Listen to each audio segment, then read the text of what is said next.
এমন মায়ের ফুট দুনিয়াতে নাই আমার নবীকে ক্যান্সেল করবে এমন কেউ নাই, বরং তাদের কাছে আমার মুস্তাফা যায় নাই। জানি না আপনারা বুঝতে পারছেন কিনা আমার কথা। আমার নবীকে না বলার ক্ষমতা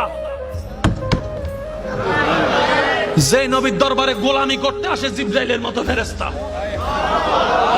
এমন মায়ের ফুট কে আছে যে মুস্তাফাকে রিজেক্ট করবে? তারা নেয় নাই নয়, আমার নবী তাদের কাছে যায় নাই। আমার নবী তাদের কাছে যায় নাই। আমার নবীর নিয়ত, আমার নবীর চাওয়া, আল্লাহর মর্জি ছিল হালিমাকে সাদিয়া বানানো।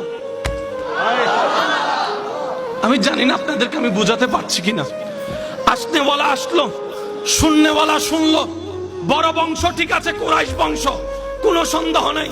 কিন্তু যখন শুনে বাবা নাই, অনেক মেয়ের আজকাল বিয়ে হয় না বাপ না থাকার কারণে, বাপ না থাকার কারণে বিয়ে হয় না। আপনার সমাজ আপনি দেখলে বুঝতে পারবেন। নিব না কেন?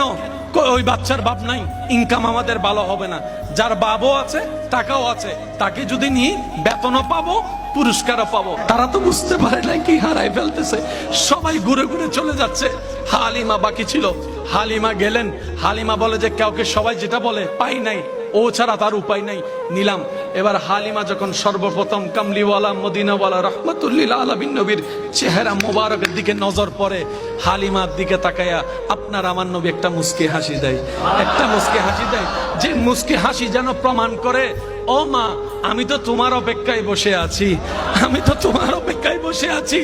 মা হালিমা হয়তো বলে ওরা নেয় নাই তাই আমি নিচ্ছি।